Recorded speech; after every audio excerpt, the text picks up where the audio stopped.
मैं विनय कुमार सिंह गिर ऑर्गेनिक स्वदेशी स्टोर का ऑनर हूँ, संचालक हूँ। आज मैं जिस गौशाला की आपको भ्रमण करवाना चाहता हूँ वो अपने आप में बहुत अद्भुत और अलग है। और इसके जो संचालक हैं पराग गौर जी, जिन्होंने बीटेक किया हुआ है और एनवायरमेंट इंजीनियरिंग से किया हुआ है। प्रकृति से जुड़ा हुआ जब विषय बन जाए आपके जीवन, जब तक आप इस धरती माँ पे जिंदा हैं, तो इससे बड़ी बात कुछ नहीं हो सकती। तो 2 हफ्ते नौकरी, मात्र 2 हफ्ते उन्होंने नौकरी करी थी, लेकिन उनका भाव जो है वो उसमें नहीं था। वो गौ प्रेमी हैं हम लोगों की तरह और बहुत अच्छे यहाँ पे 40 के करीब उत्पाद भी बनाते हैं इस गौशाला में। 40 उत्पादों की जो सूची है वो बहुत लंबी सूची है और मैंने वो वीडियो में आपको दिखाया भी है। आप देखेंगे पहले पार्ट में इस गौशाला का आपको उत्पादों की सूची दी गई है और दूसरे पार्ट में इस गौशाला का पूरा भ्रमण किया जाएगा। 40 से 50 के करीब इनके नन्हे गौवंश हैं, छोटे बड़े मिलाकर। और देसी गौ माता का दूध जो यहाँ पे है वो बच्चों को पिलाया जाता है और उससे आयुर्वेदिक जड़ी बूटियों, आयुर्वेदिक दवाइयों को बनाने में काम में लिया जाता है। और जो देसी गाय का बिलोना घी है इनके यहाँ पे आप इनसे प्राप्त भी कर सकते हैं। और सारी जो जड़ी बूटियाँ या औषधियाँ बनाई जाती हैं उसमें प्रचंड मात्रा में इस्तेमाल किया जाता है। तो जब कोई इंसान इतनी हाई डिग्री लेवल बीटेक करके एनवायरमेंट इंजीनियरिंग और इस तरह से तो बड़ी बड़ी नौकरी पाने की कोशिश में रहते हैं और करते भी हैं लोग, लेकिन पराग जी ने ऐसा नहीं किया। वो गौ भक्त हैं, प्रकृति प्रेमी हैं और वो गौशाला के संचालक भी हैं। ये तीनों चीज़ें जो हैं मुझे मजबूर कर दिया आज इस बुलंदशहर जो नंगला घनश्याम गाँव, ऐसा एक गाँव का नाम है। तो आइए विलंब न करते हुए आइए गौशाला में चलते हैं और उनसे मुलाकात करते हैं।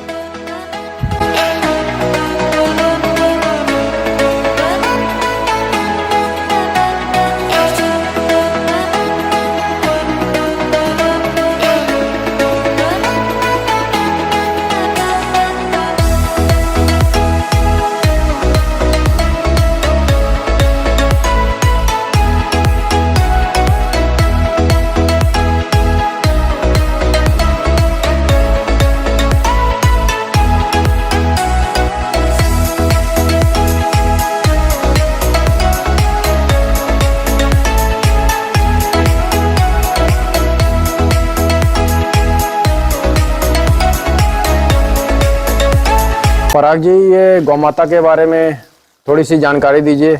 ये कहाँ से आप लेके आए हैं और सुबह शाम का ये कितना दूध देती हैं? नमस्कार विनय जी, आपका हमारे गौ सदन में बहुत ही हार्दिक स्वागत है। ये अलका नाम से गौ माता है हमारे यहाँ और इनका जन्म हमारे यहाँ ही हुआ था और इस साल ये पहली बार ब्याई हैं। ये साहिवाल नस्ल की गौ माता है और पहली ब्यात में इनका लगभग 9 किलो के आसपास दूध रहा है और अभी ये मिल्किंग में है। 5 महीने हो चुके हैं दूध देते देते।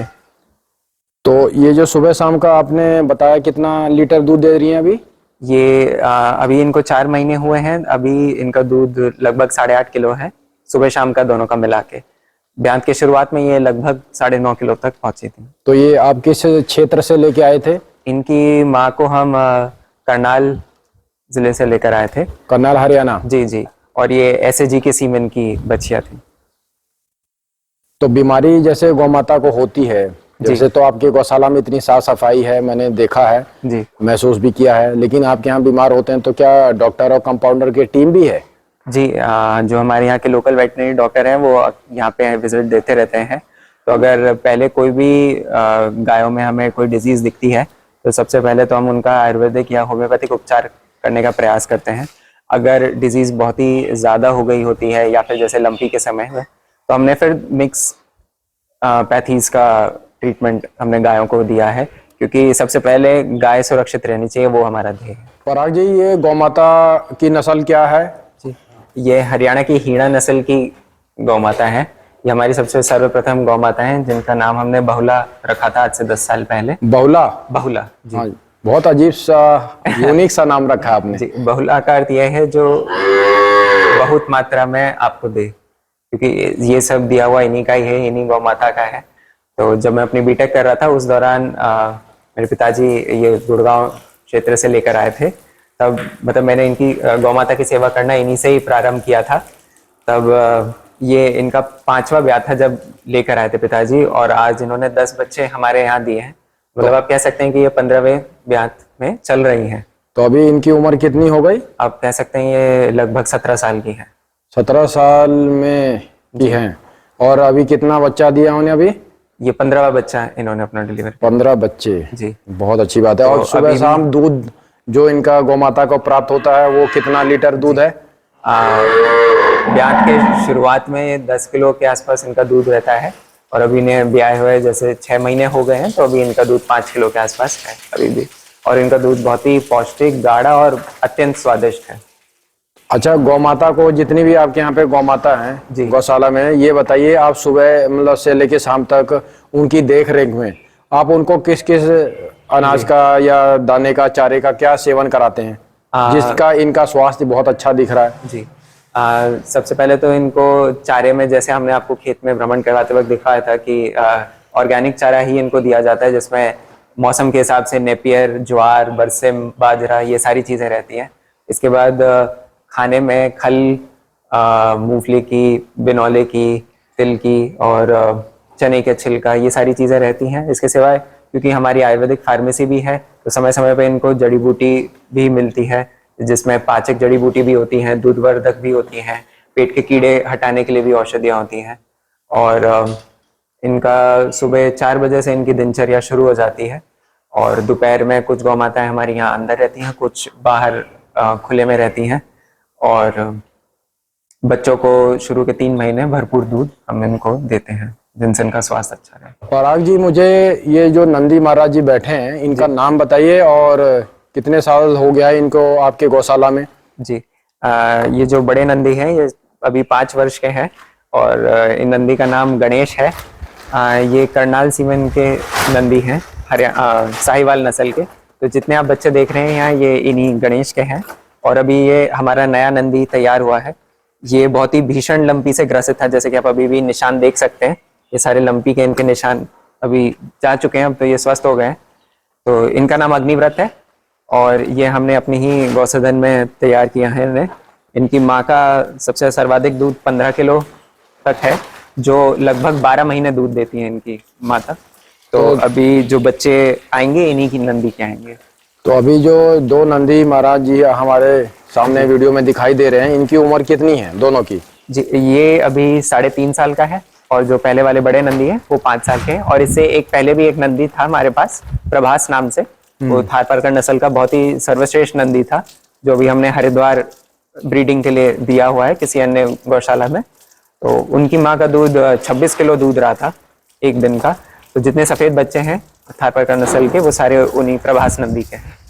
तो ये बताइए, जो ये अभी नंदी महाराज जी को लुम्पी जो बीमारी हुई थी इनको, जी, सबसे पहले तो मैं लुम्पी जो बीमारी है उसके बारे में जानकारी चाहता हूँ कि इससे गौमाता को या नंदी महाराज को जी, क्या तकलीफ आती है और ये किस तरह का दिखता है, इसके बारे में थोड़ा सा बताइए, जिससे इस वीडियो के माध्यम से पता लगे कि लुम्पी क्या है बीमारी। ऐसे तो लंपी पूरे साल भर में कभी भी किसी गाय को हो जाती है, पर अभी पिछले 4 महीने पहले जो लंपी पूरे भारतवर्ष में हुआ था, वो बहुत ही एक म्यूटेटेड वायरस ही कहेंगे उसे, कि उसने सारी गौ माताओं को उससे प्रभावित हुई थी। तो उस लंपी में जितने सिम्टम्स थे वो बहुत ही बड़े हुए देखे गए थे। जैसे सबसे पहले तो सिम्टम यही आता है कि गाय के शरीर पे फोड़े आने शुरू होते हैं, जो फोड़े धीरे धीरे फट के बहुत ही भीषण घाव का रूप ले लेते हैं।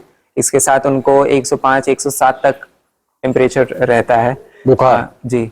इसके साथ फिर वो फोड़े इतने भीषण होते हैं कि कई बार जीभ, आंख और पूरे डाइजेस्टिव ट्रैक्ट में भी हो जाते हैं, जैसे गौ माता खाना पीना बंद कर देती हैं। तो वो बहुत ही दयनीय स्थिति हो जाती है गौ माता की। जब ऐसी स्थिति आ जाए उसमें बचना भी बहुत मुश्किल हो जाता है। पर हाँ, अगर प्रारंभिक चिकित्सा आप उसको डिटेक्ट कर लें, डायग्नोस कर लें तुरंत ही, तो आप अपने गोधन को बचा सकते हैं। तो इसके लिए आयुर्वेदिक औषधियाँ, होम्योपैथी, एलोपैथी, हमने सबका समावेश करके अपने गोधन को बचाया था। लेकिन जब ये बीमारी हुई थी तो इसका इलाज कब तक मतलब चला था?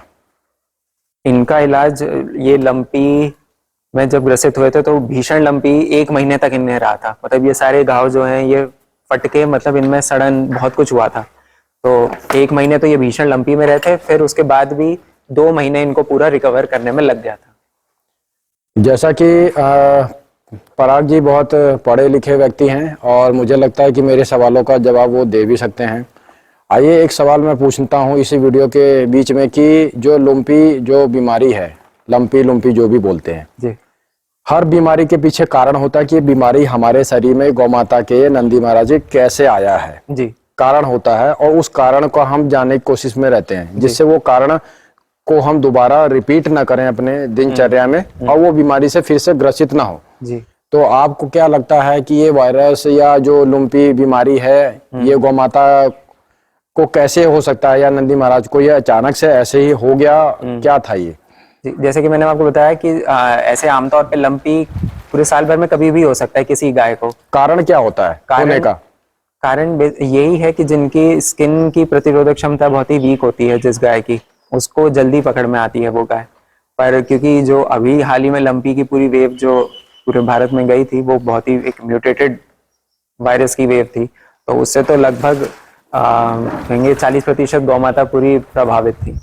हाँ, पर उसके साथ ही हमें ध्यान रखना चाहिए कि इनके स्किन में जैसे कोई भी अगर हमें कोई डिजीज दिख रही है तो तुरंत उसका उपचार करना चाहिए, या अगर कहीं फोड़ा दिख रहा है या कुछ दिख रहा है तो उसके आयुर्वेदिक औषधियां जिसमें चिरायता का क्वाथ है या नीम का क्वाथ है, ये सारी देना चालू कर देना चाहिए प्रारंभ में।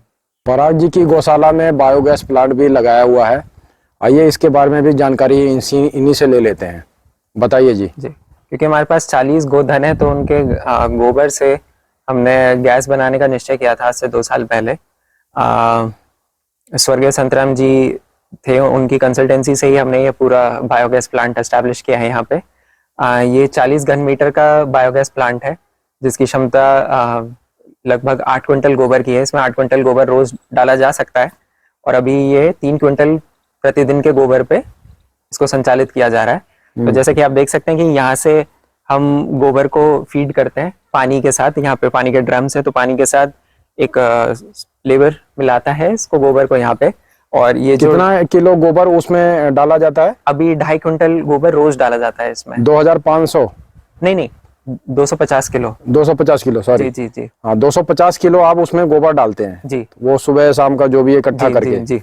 फिर उसके बाद क्या प्रोसीजर है? पानी के साथ उसका घोल बना के यहाँ पे आप देख सकते हैं, ये इसको गोबर और पानी को मिलाने के तो इस तरह से इसको रोटेट किया जाता है, इसके अंदर पानी और गोबर का मिश्रण करने के लिए। जी।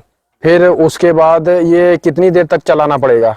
ये बस इतना चलाना चाहिए कि गोबर के जो आपके ढेले होते हैं वो पूरे पानी में अच्छी तरीके से घुल जाएं, ताकि जो फर्मेंटेशन की प्रक्रिया है वो जल्दी चालू हो जाए और आपकी गैस जल्दी बने। अगर ये पानी के साथ नहीं मिलेगा तो फिर देर से गैस बनेगी। तो वहां से गोबर डालने के बाद वो गोबर एक नली के द्वारा इस मेन डोम में जाता है जो 22 फीट का जिसका घेरा है और 14 फीट गहरा है। ये यहाँ पे वो गोबर में फर्मेंटेशन होता है और गैस का उत्पादन शुरू हो जाता है। तो ये गैस का इसमें आउटलेट वाल्व है, यहाँ से गैस बन के गोबर के प्रेशर के द्वारा वो गैस ऊपर आती है और वो गैस वहाँ पे आप देख सकते हैं, वहाँ पे हमने पूरी पाइपिंग करवाई रखी है। वो गैस पूरे फिर हमारे जो गौसदन है उसमें हमने इसकी फिटिंग करवाई हुई है। तो कम से कम इसमें 6 आउटलेट्स हैं, मतलब 6 जगह हमारी स्टोव्स लगे हुए हैं जिसके द्वारा आयुर्वेद फार्मेसी का जितना भी कार्य है वो हम उससे पूरा करते हैं। जैसे च्यवनप्राश बनाने में, पिष्टी बनाना, काढ़े पकाना, अर्क बनाना, ये सारे काम हम इसी बायोगैस से करते हैं। तो इसका उत्पादन इतना है कि हम 2 सिलेंडर गैस लगभग आराम से इसका उत्पादन क्षमता है। जी, आपकी ये गौशाला के परिसर में ये अलग से बाड़ा बनाया हुआ है जी, इसमें कुछ खास बात है तो ये बताइए। जी, सुबह को अंदर गाय जब अपना सुबह का उनको खाना मिल जाता है तो वो खाने के बाद सारी गौ माताएं यहाँ पे खुले में आ जाती हैं। तो पूरे दोपहर तक यहाँ गौ माता खुले में आराम से घूमती हैं, यहाँ नीम के पेड़ है उसमें छाया में बैठ जाती हैं और यहाँ पे काफ़ी गद्देदार है तो उनको यहाँ बैठना काफ़ी पसंद है। बाकी सारे बच्चे बाहर आ जाते हैं, खूब यहाँ पे खेलते कूदते हैं और उसकी घूमने फिरने से ये काफ़ी स्वस्थ रहते हैं उनको। तो जैसा आप देख रहे हैं वीडियो में ये सारे जो हैं आनंद में दिख रहे हैं और इस तरह का माहौल जब गौ माता को, बच्चों को, सभी को दिया जाएगा तभी इनके लिए ये जो गौशाला है इनका घर ही इनको महसूस होगा। पराग जी, ये बताइए आपके यहाँ पे कौन कौन सी देसी नस्लें आपकी गौशाला में आपने रखा हुआ है? हम मुख्यतः थारपारकर और साहिवाल नस्ल पे काम कर रहे हैं। तो जैसे कि हमने आपको नंदी दिखाए थे अंदर, तो उन्हीं के ये सब बच्चे हैं। तो ज़्यादातर आजकल गौशालाओं में मैंने गिर गाय की गौशाला देखा। ये मेरे 181 नंबर की गौशाला आज जहाँ मैं आपके पास आया हूँ। जी। तो आप थारपारकर और साहिवाल पे काम कर रहे हैं, इसके पीछे कुछ कोई कारण है तो वो भी बताइए। साहिवाल क्योंकि यूपी पंजाब क्षेत्र की गाय है, और थारपारकर एक ऐसी नस्ल है जो गर्मी सर्दी दोनों ही बहुत अच्छी तरीके से उसमें ढल जाती है। तो थारपारकर मुझे निजी तौर पे बहुत ही पसंद है, इस वजह से साहिवाल और थारपारकर नस्ल पे हम कार्य कर रहे हैं। जबकि आजकल लोगों को ज़्यादातर गिर गौ माता ही पसंद आ रही हैं। गिर का क्षेत्र काफ़ी दूर हो जाता है, जैसे गुजरात है और ये पूरा नॉर्थ भारत है, तो उसकी वजह से उन गौ माता के लिए भी बहुत दिक्कत वाली बात है, और हम अपनी क्षेत्र की गायों को प्रमोट करें वो ज़्यादा बेहतर है। ये बहुत अच्छी बात आपने कही है। प्रकृति नूतन वन गौ सदन जो यहाँ पे ये गौशाला है, बुलंदशहर की तरफ में आया हूँ आज। नंगला घनश्याम करके यहाँ पे एक गौ माता है। तो हमारे साथ अभी पराग जी फिर से जुड़े हुए हैं। ये जो यहाँ पे इन्होंने कमरा बनाया हुआ है, रूम एक बनाया हुआ है, ये पूरा मिट्टी और गोबर से लिपाई की गई है। आपको मैं एक बार सबसे पहले इसका छत दिखाता हूँ। आज भी गांव में इस तरह के गाटर लोहे का ये होता है, इसको हमारे यहाँ पे गाटर बोला जाता है। ये बहुत मजबूत होता है। आजकल शहरों में सीमेंट का जो छत बनाते हैं वो कुछ समय के बाद पपड़ी बनती है, क्रैक होता है, बार बार उसमें आपका टाइम पैसा दोनों लगता है। तो ये जो मजबूती है ये बहुत सालों साल 20, 25, 30 साल तक आराम से कुछ होगा ही नहीं इसके अंदर। तो आप देख लीजिए एक बार आप। और दूसरा, पराग जी से एक बार मैं वीडियो में फिर से उनको आमंत्रित करना चाहूँगा और इसके बारे में पूरी जानकारी लेना चाहूँगा कि ये जो इन्होंने रूम बनाया है ये क्या है, इसका कारण। ये अभी रूम हम तैयार कर रहे हैं योग और नेचुरोपैथी सेंटर के लक्ष्य से। तो अभी ये पहला रूम हमने तैयार किया है। ये ईंटों का ही बना हुआ कमरा है, जिसमें गाटर और पटिया जैसे पत्थर की सिल्लियाँ होती हैं उसके द्वारा इसकी छत बनाई गई है, और इसे पूरा हमने गोबर मिट्टी से इसकी लिपाई करवाई है। तो इसका कारण यही है कि जो रोगी यहाँ पे रुके उनको हर प्रकार से स्वास्थ्य की दृष्टि से उनको पूरा लाभ मिले। तो जिस कमरे में रह रहे हैं, अगर वो सीमेंट और साधारण पेंट से अगर वो उसकी पेंट हुआ होगा तो उसमें आप जानते ही हैं उसमें वॉलेटाइल ऑर्गेनिक कंपाउंड्स होते हैं कई, जो आपके शरीर के लिए काफ़ी नुकसानदायक होता है। तो इसी कारण से हमने इसे पूरा गोबर मिट्टी से लिपाया। पूरा फर्श भी आप देख सकते हैं गोबर मिट्टी से ही लिपा हुआ है। तो अगर ऐसे स्थिति में कोई पेशेंट आके रुकेगा तो उसे पूरा स्वास्थ्य लाभ होगा, उसकी ऑरा बढ़ेगी, उसकी पॉजिटिव होगी। तो पराग जी ये बताइए, आपके यहाँ पे इस गौशाला में इस तरह के कितने रूम बनाने का विचार है आपका? अभी ये एक रूम तैयार हुआ है, इसके सिवाय अभी 4 और रूम तैयार होंगे। टोटल 5-6 आप रूम बनवाएंगे यहाँ पे? ये पूरा इसकी लिपाई विपाई हमारे ग्रामीण क्षेत्र की जो महिलाएं होती हैं वही करती हैं। जो ग्रामीण क्षेत्र की महिलाएं हैं वो अच्छा काम भी कर रही हैं, उनको रोजगार भी दे रहे हैं। यही है पराग जी की सोच। गौशाला के परिसर में यहाँ पर श्री वैद्यनाथ नंदीश्वर महादेव जी का मंदिर भी है। तो पराग जी से थोड़ी मंदिर के बारे में भी जानकारी मैं जानना चाहूँगा। जी, ये मंदिर बहुत ही प्राचीन है। ये हमारे पर बाबा के समय का है, उन्होंने इसका स्थापना करवाई थी, और अभी हाल ही में ही इसको हमारे परिवार ने इसका पुनर्निर्माण करवाया था। तो इसका नाम इसलिए हमने वैद्यनाथ नंदीश्वर महादेव मंदिर इसलिए ही रखा है क्योंकि सामने हमारी आयुर्वेदिक फार्मेसी है और गौ माता हैं, इसलिए नंदीश्वर हैं, और महादेव आप सब जानते ही हैं। तो ये श्री वैद्यनाथ नंदीश्वर महादेव मंदिर नगला घनश्याम में स्थित है। ये जो है यहाँ पे यज्ञ स्थल लिखा हुआ है, यहाँ पे यज्ञ किया जाता है। तो आइए अंदर थोड़ा सा चल के देख लेते हैं। ये हमारे हनुमान जी हैं।